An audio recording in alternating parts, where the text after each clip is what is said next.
Magandang umaga, narito na ang balita sa inyong PRTV Newsbreak. Nagkukumahog na ang Senado na mailabas ang pre-trial order para sa impeachment trial ni Vice President Sara Duterte sa susunod na linggo. Lalo't gipit na ang schedule dahil sa humahabang proseso ng pagmamarka ng ebidensya. Ayon kay Senate Impeachment Court Secretary Renato Bantug, posible pa rin masimulan ang trial sa July 6 pero masikip na ang timeline lalo't tuloy-tuloy pa ang pre-trial conference. Kaya dapat na matapos na ng magkabilang kampo ang pagmamarka ng ebidensya ngayong araw upang hindi mawala sa schedule.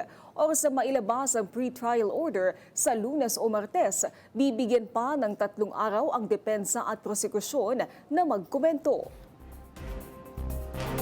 Iniutos ng Education Department ang school-level review ng mga patakaran sa kaligtasan at proteksyon sa mga mag-aaral kasunod ng insidente ng campus shooting sa San Jose National High School sa Tacloban City. Ayon kay DepEd Secretary Sonny Angara, ipinapakita ng trahedya ang napapanahong suporta, gabay at pagbabantay sa mga problemang kinakaharap ng mga kabataan bago pa man mauwi sa matinding krisis. Susuriin ang pagpapatupad ng guidelines on ensuring a safe and motivating learning environment sa ilalim ng DepEd Order No. 006. Gayon din ang umiiral na mekanismo sa proteksyon ng mga mag-aaral sa ilalim ng Child Protection Policy at mga hakbang laban sa pambubuli. Sakop din ito ang mga programa sa mental health at psychosocial support sa mga paaralan. Ayon kay Angara, nakaayon dapat ang mga programa sa protocol ng PNP, DOH, DSWD at mga lokal na pamahalaan.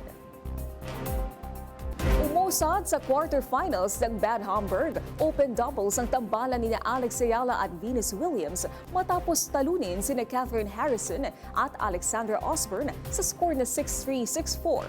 Tinapos ng Ayala-Williams tandem ang laban sa loob ng 1 oras at 10 minuto. Sa kanilang unang pagtatambal sa isang tournament, susunod nilang makakalaban ang pares nina Teresa Mialikova ng Slovakia at Olivia Nichols ng Great Britain.